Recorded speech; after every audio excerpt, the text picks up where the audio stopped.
मेरे प्यारे साथी, वाहिगुरु जी का खालसा, वाहिगुरु जी की फतेह। धन धन साहिब श्री गुरु अर्जन देव जी महाराज की पावन बाणी, श्री सुखमनी साहिब जी, जिसके लड़ीवार विचार हम श्रवण कर रहे हैं। 17वीं अष्टपदी के 4 पौड़ियों के विचार हो चुकी है। आज हम 5वीं पौड़ी के विचार श्रवण करेंगे। आओ सीधे बाणी से जुड़ते हैं। इस पौड़ी के अंदर गुरु महाराज हमें क्या उपदेश कर रहे हैं। पौड़ी इस प्रकार से आरंभ है। नीकी कीरी में कल रखै, वह यदि अकाल पुरख परमात्मा। नीकी का अर्थ है बिल्कुल छोटी सी बारीक, कीरी का अर्थ है चींटी, कीड़ी। उस छोटी सी कीड़ी के अंदर या चींटी के अंदर यदि परमात्मा ने कल रखा है, कल का अर्थ है शक्ति। यदि परमात्मा ने अपनी ओर से एक छोटी सी कीड़ी या चींटी के अंदर अपनी शक्ति को पा दिया हो, अगर अपने शक्ति को रख दें तो उसका असर क्या होगा पता है? भस्म करे लश्कर कोट लाख है। वह कीड़ी, वह चिमटी, वह चींटी भस्म कर सकती है। इतनी शक्ति उसके अंदर आ जाती है। लश्कर कोट लाख है। लश्कर जो फौज है, सेना है, करोड़ों लोगों की सेना को, करोड़ों सेनापतियों को वह एक क्षण में भस्म कर सकती है। इतनी उस कीड़े के अंदर शक्ति आ जाती है यदि परमात्मा अपनी शक्ति उसमें पा दे। फिर कहते हैं, जिसका सांस न काटत आप। जिस व्यक्ति का, जिस जीव का जो सांस है वह परमात्मा स्वयं नहीं काटना चाहता, अर्थात परमात्मा उस जीव को जीवित रखना चाहता है, तो ताको राखै देकर हाथ, फिर उसको अपना हाथ दे करके परमात्मा रखता है। सारी शक्तियां भी अगर उसके विरोध में चली जाए तो उस व्यक्ति को, उस जीव को कोई दूसरा नहीं मार सकता, क्योंकि परमात्मा अपना हाथ दे करके, अपनी शक्ति दे करके उसके जीव की रक्षा करता है, उसके प्राणों की रक्षा करता है।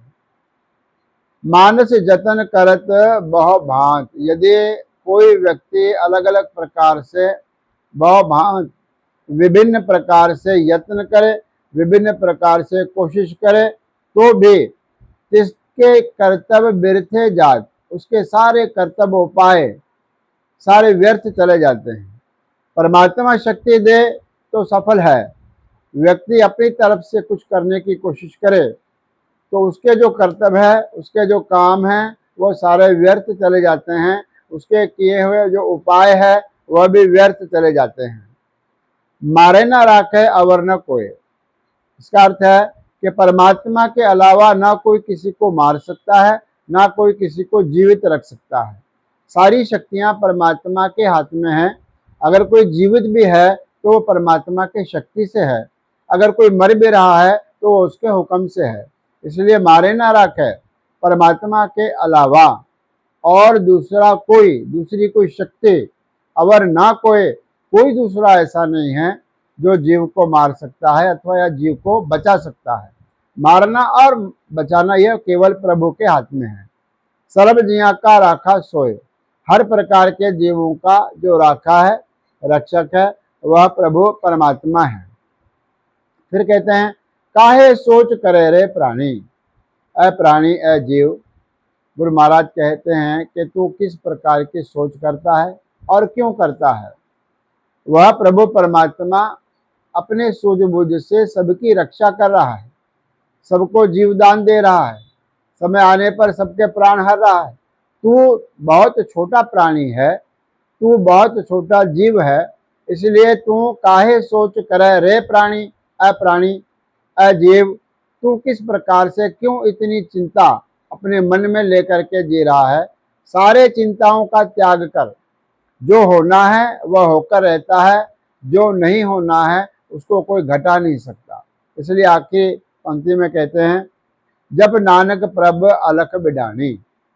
फिर जीव क्या कर सकता है? जब उस परमात्मा का जाप कर सकता है। और उस परमात्मा का जाप करना चाहिए। जप यह संज्ञा भी है और यह हुक्म भी है। गुरु महाराज कह रहे हैं कि उस प्रभु परमात्मा के नाम का जप कर, उस प्रभु परमात्मा के नाम का स्मरण कर। प्रभ कौन सा? वो अकाल पुरख प्रभु परमात्मा जो अलग है। अलग का अर्थ है जो हमें दिखाई नहीं देता, जो अदृश्य है, जो हमारे इंद्रियों के पहुंच से बाहर है और वेदानी बड़ा आश्चर्य रूप है। उसके आश्चर्य को हम नहीं समझ सकते, उसकी कुदरत को हम नहीं समझ सकते। यह सब अकल्पनीय है, यह सब हमारे इंद्रियों से बाहर है, यह सब एक आश्चर्य है। इस आश्चर्य को हम नहीं समझ सकते, लेकिन उस प्रभु परमात्मा के नाम का स्मरण कर सकते हैं। इस पौड़ी में यही कहा गया है, हर प्रकार के चिंता को छोड़कर उस प्रभु परमात्मा के नाम का जाप कर, नाम का स्मरण कर, तभी जीव की कल्याण हो सकती है। बड़ी सुंदर विचार इस 5वीं पौड़ी में गुरु महाराज ने दर्शाई है। अगली पौड़ी के विचार हम परसों करेंगे। आज इतना ही। धन्यवाद।